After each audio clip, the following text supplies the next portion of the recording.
You know what they say about server rooms? They smell like desperation, burnt plastic, and energy drinks. Ours had all three, plus the lingering scent of incompetence that seemed to seep from the walls these days. I'm Dave Mitchell, 52, and I'd been keeping this place running for 18 years. Former Army IT specialist back when networks were simpler but the consequences of failure were life or death. Started here in 2007 when I got out of the National Guard making $47K a year fixing other people's mistakes. Now I was pulling $87K as senior network architect, which sounds impressive until you realize I was doing the work of 3 people. It was 2:30 a.m. on a Tuesday when my phone started screaming. Emergency alerts lighting up like Christmas, which meant something critical was dying. I'd gotten these calls maybe 200 times over the years. Sometimes it was hardware failure, sometimes human error, but it was always urgent and always my problem. The drive to the office took 12 minutes through empty streets. I used to make this trip in my old Chevy pickup, windows down, thinking about Army days, when a system failure meant soldiers didn't get supply drops or communication went dark in hostile territory. These days the stakes were different, but the pressure felt the same. Our building looked like every other corporate cube farm from the outside, but the 7th floor was where the real work happened. Badge in, elevator up, key code for the server room. The familiar hum of cooling fans and the soft blue glow of status lights. This was my domain. The monitoring dashboard looked like a medical emergency. Database cluster CPU usage at 97%, memory exhausted, transaction queue backing up faster than I could count. Our main client, a logistics company that handled half the shipping for the eastern seaboard, was dead in the water. Every minute this stayed down meant thousands of delayed packages and very angry phone calls. I pulled up the system logs and started digging, error messages scrolling past like machine gun fire, HTTP 503 errors, TCP timeout failures, deadlocked transactions throwing SQL error codes I'd memorized years ago. But buried in all that noise was a pattern. A memory leak in some new optimization code that nobody had bothered to stress test before deploying. The fix took 3 hours. First, I had to isolate the problematic process without bringing down the entire cluster.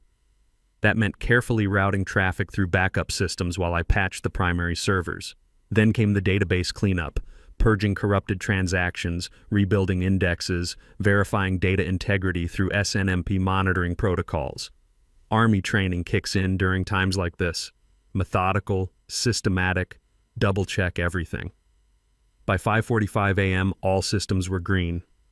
Transaction queue cleared, response times back to normal, monitoring alerts silent. I documented everything in the incident report. Root cause analysis, resolution steps, recommendations for preventing. Future occurrences. Standard operating procedure, even though I knew nobody would read it. The overnight security guard, an older guy named Bill who always brought me coffee during these late-night sessions, stopped by around 6 a.m. Another all-nighter, Dave? Just keeping the lights on, Bill. Company's lucky to have you. Most places, something like this would take their whole team all week to figure out. Bill was right, but I didn't say anything. False modesty wasn't my style, but neither was bragging.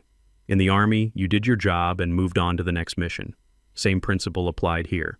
I grabbed a shower in the executive bathroom, one of the perks of being essential personnel, and changed into the spare clothes I kept in my desk drawer. By 8:30 a.m., I was sitting at my workstation with fresh coffee, reviewing system performance metrics to make sure everything was stable. That's when Brandon Montgomery made his entrance.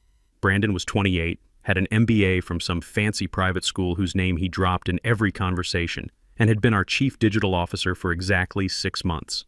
He also happened to be CEO Richard Montgomery's nephew, though the family resemblance was mostly limited to the same entitled expression and the belief that confidence could substitute for competence.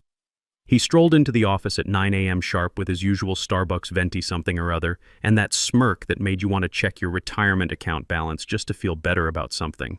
Most of the day shift was just arriving and the overnight crew had already headed home. Just me, sitting at my desk, looking at him like he'd grown a second head.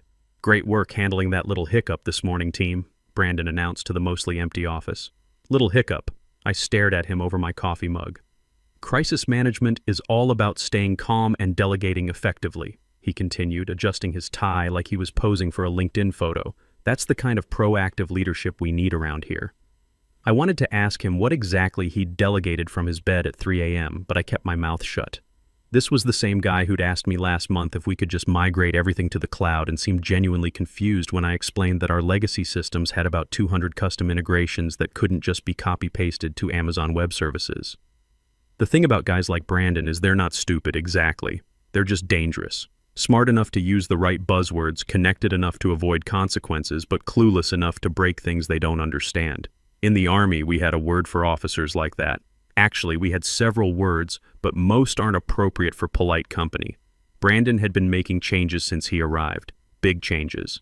He brought in a digital transformation consultant named Jessica, who charged $400 an hour to tell us we needed to leverage synergies and optimize our tech stack. She'd spent 2 weeks interviewing everyone, taking notes on her iPad, and producing a 47-page PowerPoint deck that could be summarized as fire the old guys and hire cheaper people. The writing was on the wall, but I figured I had time. Companies don't usually get rid of the guy who fixes their problems at 3 a.m. I'd been running Guardian, my comprehensive system monitoring and auto repair suite, in the background for 4 years. It prevented hundreds of outages, caught security intrusions before they became breaches, and saved the company millions in downtime costs. Brandon's team had no idea it existed. I was wrong. Over the next month, Brandon started implementing his optimization strategy. First to go was Andy Rivera, our database administrator who'd been with the company for 14 years. Andy was 49, knew our systems inside and out, and had the annoying habit of asking Brandon to explain his technical decisions in detail. "We're transitioning to a more agile, cloud-native approach," Brandon told him during the termination meeting. "Your skill set is more aligned with legacy infrastructure." Legacy infrastructure. That was Brandon's speak for old and expensive. Andy had built most of our database architecture from scratch, optimized it through 3 major upgrades, and could troubleshoot problems that would take a team of consultants weeks to figure out. But he was also making $92K a year with full benefits, and Brandon could hire 2 fresh graduates for that price. Neil Patterson went next. Neil was our infrastructure director, 54 years old with a background in telecommunications going back to the days when network cables were actually thick yellow things you could trip over. He'd seen every type of system failure imaginable and had the institutional knowledge that you can't learn from YouTube tutorials. "Nothing personal, Neil," Brandon said. "We're just pivoting to a more dynamic workforce model." Dynamic workforce model. Translation: young, cheap, and replaceable. The pattern was obvious. Anyone over 45 was getting called into HR for strategic discussions about their career trajectory. Brandon had started scheduling what he called energy assessment meetings with senior staff, asking questions about adaptability to fast-paced environments and comfort with disruptive technologies. The younger guys were nervous but figured they were safe. The offshore transition was happening gradually. A few positions here, a consulting contract there. Death by 1,000 budget cuts. I watched it all from my desk, documenting everything. In the Army, you learn to keep detailed records of command decisions, especially the bad ones. You never know when you'll need evidence later. Meanwhile, Brandon was hiring his transformation team, fresh-faced kids with computer science degrees and exactly 0 real-world experience. They had impressive resumes, internships at startups, certifications in the latest frameworks, GitHub profiles full of sample projects that looked good but had never been tested under actual load. The team lead was a 26-year-old named Casey who'd worked at 3 different companies in the past 2 years. Great at buzzword bingo, terrible at understanding why our 15-year-old ERP system couldn't just be replaced with a trendy new SaaS solution. "Why don't we just containerize everything and move it to Kubernetes?" Casey asked during one particularly painful architecture meeting. "Because," I explained for the 3rd time, "our main application was written in COBOL and interfaces with 47 different vendor systems, most of which don't have APIs. Can't we just write APIs for them?" I looked at Brandon, who was nodding like this was brilliant strategic thinking. "Sure. That would only take about 2 years and cost roughly $3 million. Or," Brandon jumped in, "we could partner with a development firm in Bangalore that specializes in legacy migration. I've got quotes starting at $400K. This was Brandon's solution to everything. Find someone cheaper to do it overseas. He'd already outsourced our help desk to a call center in the Philippines and was negotiating with a firm in Bangladesh to take over network monitoring. The fact that these people would be working in different time zones with limited English skills didn't seem to concern him. "Dave, I know change is hard for people with traditional thinking," he said after the meeting, "but we can't let outdated approaches hold back innovation." Traditional thinking. I was born in 1972, which made me Gen X, but I didn't bother correcting him. Guys like Brandon don't listen to corrections. They just wait for you to stop talking so they can continue being brilliant. The breaking point came in late October. I was in the server room doing routine maintenance when I overheard Brandon on a phone call in the adjacent conference room. The walls were thin, and he wasn't exactly whispering. "No, I understand the timeline pressure," he was saying, "but we can't move forward with the legacy team still in place. They're actively resisting the transition.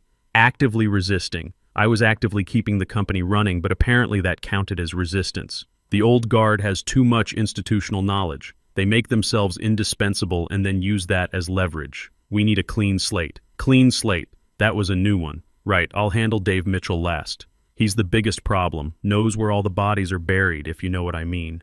But once we get the offshore team fully trained on his systems, we won't need him anymore. I finished my maintenance work and walked back to my desk like nothing had happened. But something had changed. For 18 years, I'd been loyal to this company, worked weekends, handled emergencies, fixed problems that weren't technically my responsibility. I'd turned down 3 job offers from defense contractors because I believed in stability and commitment. That night, I went home to my apartment and opened a beer. My ex-wife, Karen, had gotten the house in the divorce 8 years ago, but I was fine with the smaller place. Easier to maintain, and it was close to my daughter Sarah's college. She was a junior at State, studying computer science, and one of the few people who understood what I actually did for a living.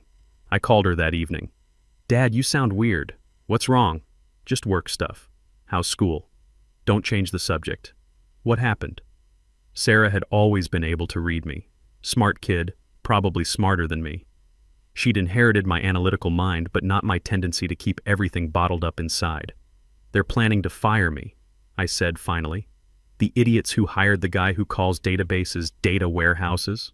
I'd told her about Brandon during one of our monthly dinners.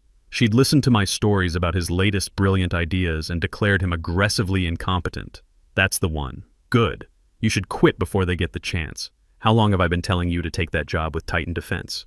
Titan Defense Systems had been trying to recruit me for 3 years. They handled network security for Pentagon contractors and naval installations. The work was more interesting, the pay was better, and they actually valued experience, critical infrastructure protection, the kind of work where failure meant more than just angry customer emails. But I'd always said no, thinking loyalty mattered. "It's not that simple, Sarah. I've got 18 years invested here." "Dad, you've got 18 years of experience. That's an asset, not a chain."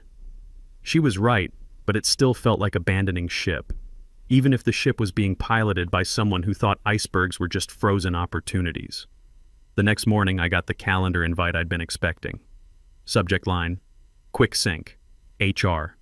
No agenda, no context, just a cold little placeholder sitting at 4:30 p.m. on a Friday. The corporate equivalent of a last meal.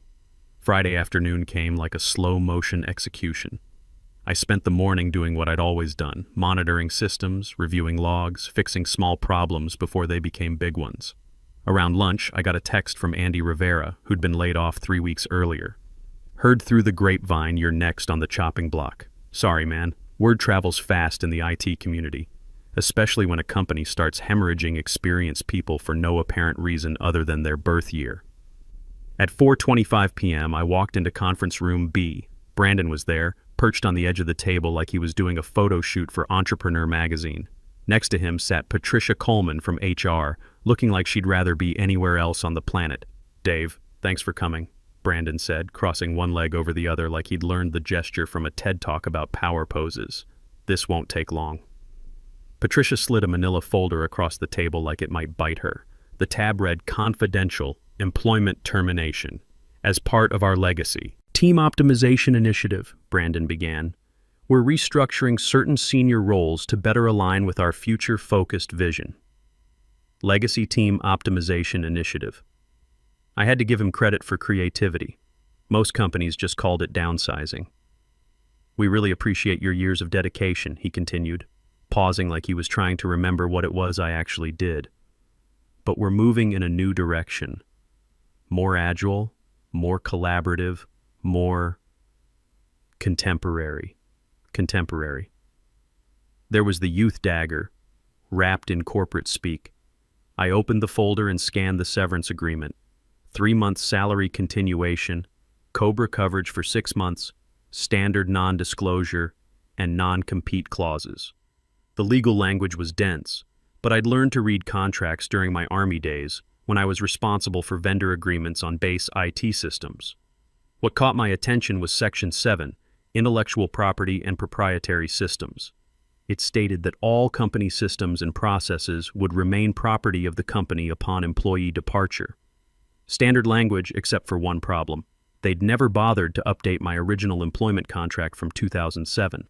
Back then, the company was smaller and desperate for experienced people. My contract specifically granted me ownership of any original code or systems developed outside normal work parameters using personal time and resources. The legal department had insisted on this clause to avoid paying overtime when I worked nights and weekends. Over the years, I'd written dozens of custom scripts and monitoring tools, database optimization routines that ran every night to prevent corruption, network monitoring agents using SNMP protocols that caught intrusion attempts before they became breaches, automated failover procedures that kept systems running during hardware failures, all developed on my own time, using my own equipment, because I was tired of being called at 3 a.m. to fix problems that could be prevented. The crown jewel was Guardian, my comprehensive system monitoring and auto repair suite. It had been running quietly in the background for 4 years, preventing hundreds of outages and saving the company millions in downtime costs.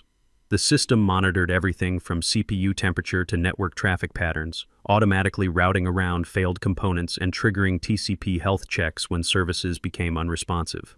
Brandon's team had no idea it existed. "Any questions?" Brandon asked, flashing that smile he probably practiced in the mirror. I looked at him for a long moment. "Just one. How long do I have to transfer my proprietary systems?" He blinked. "Your what?" I stood up, unplugged my security badge from its lanyard and placed it on the table like a chess piece claiming checkmate. "My intellectual property, the monitoring systems, auto-repair scripts, database optimization routines, they're mine, not the company's. I'll need to properly transfer ownership before my access is revoked." Patricia's face went pale. She was probably the only person in the room who understood the legal implications of what I'd just said. "What systems?" Brandon asked. "The ones keeping your servers from catching fire," I said. "But don't worry, I'm sure your offshore team has everything under control." I signed the termination papers, shook Patricia's hand, and walked out without another word. The elevator ride down felt like descending from a burning building.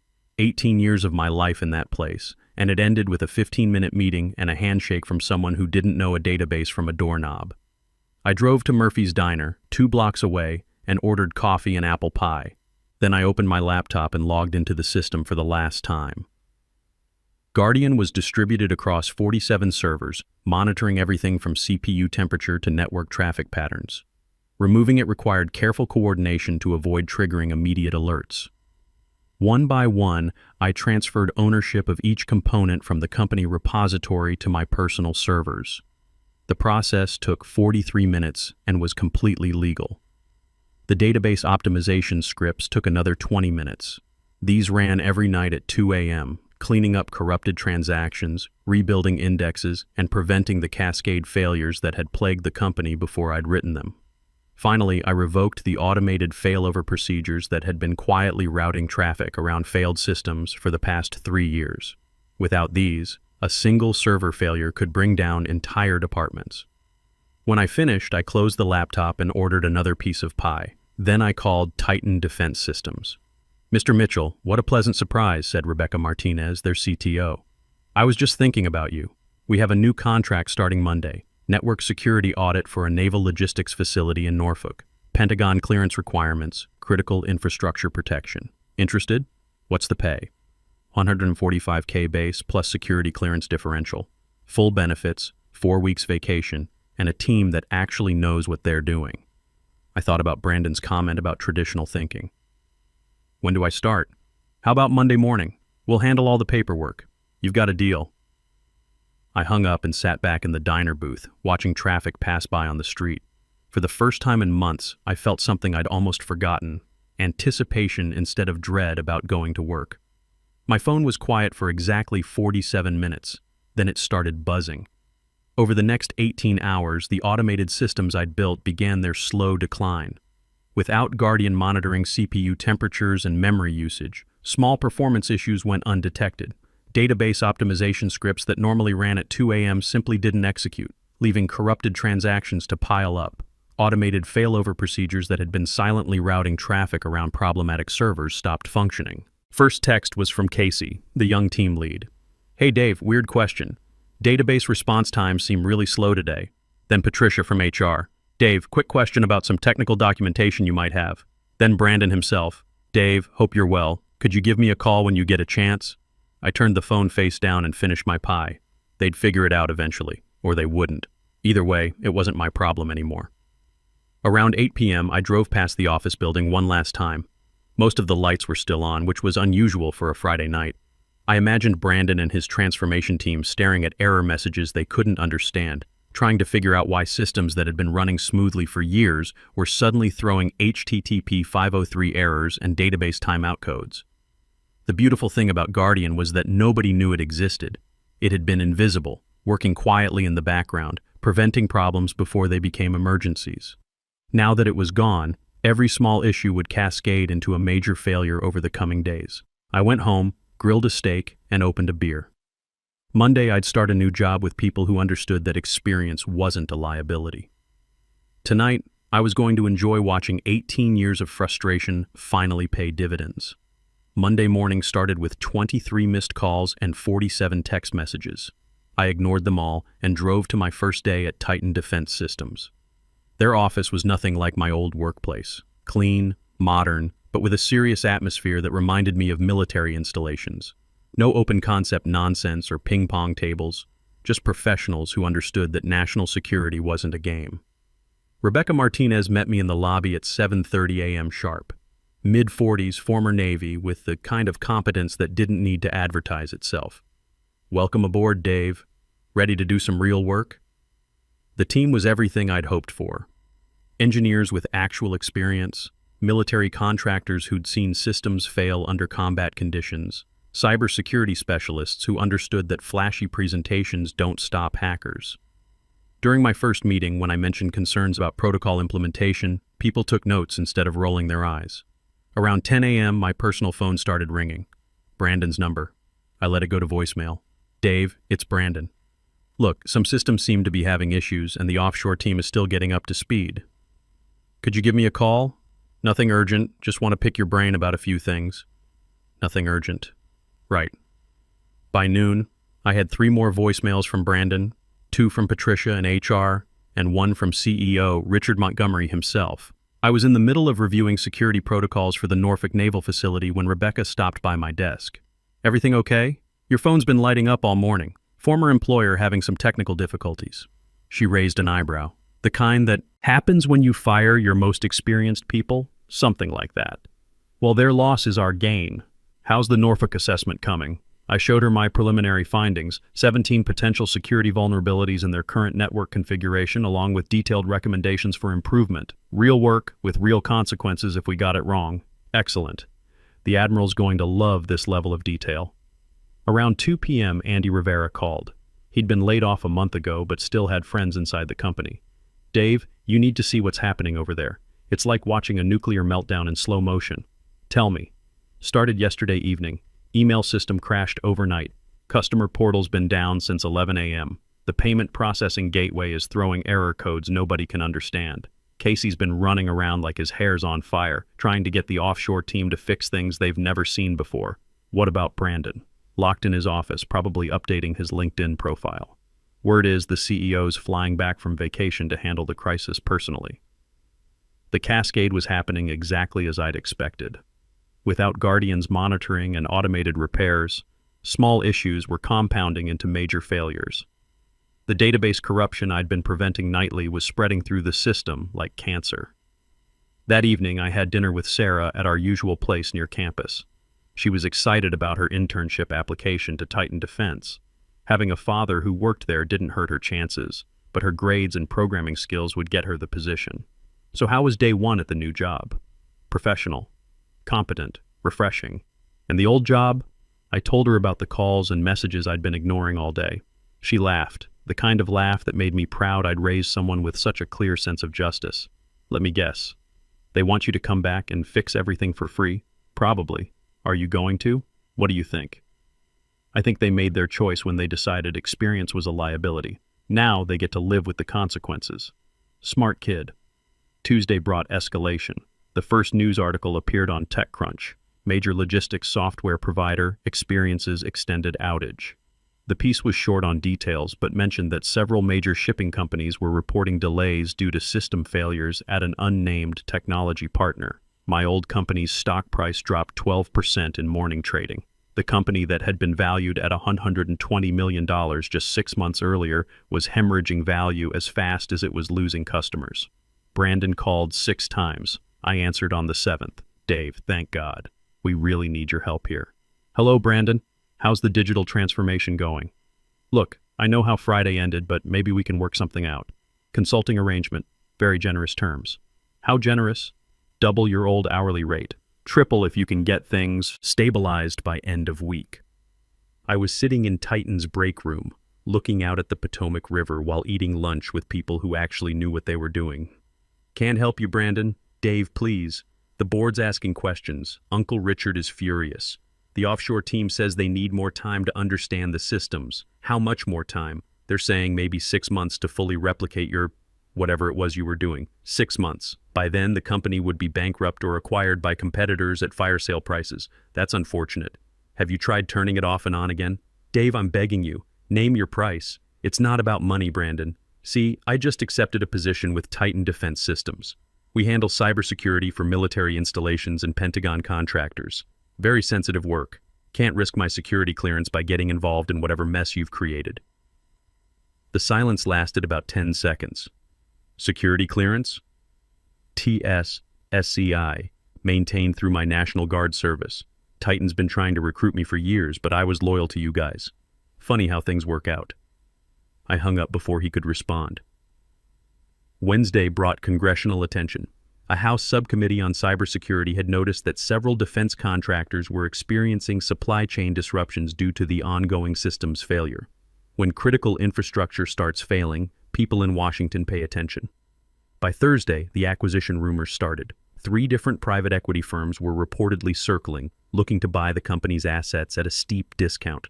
The offshore team had managed to restore email functionality, but the core business systems remained unstable. Every day brought new cascade failures as systems that had been quietly interdependent began failing in sequence.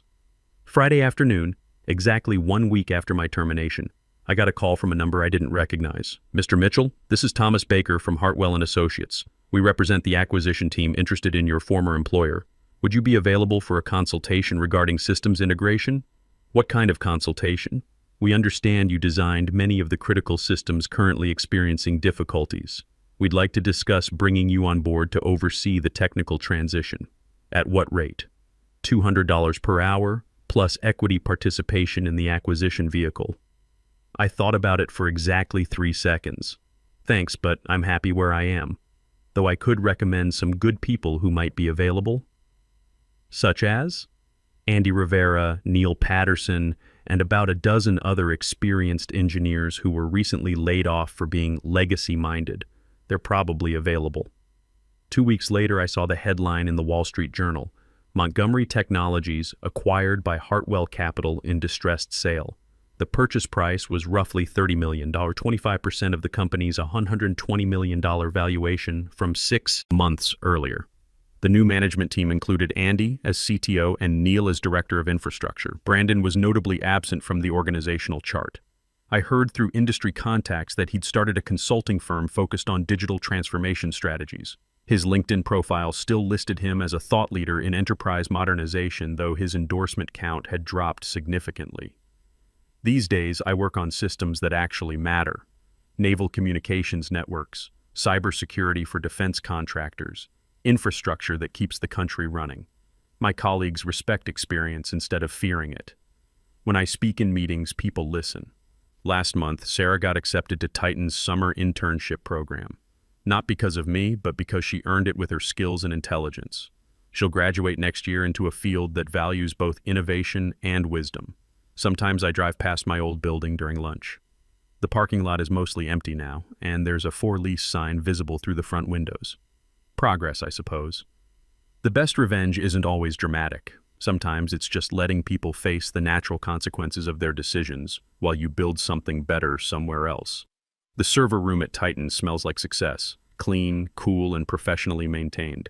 No desperation, no burnt plastic, no energy drinks. Just the quiet hum of systems that work exactly as they're supposed to, maintained by people who understand that experience isn't a liability. It's a liability only when you're too arrogant to value it.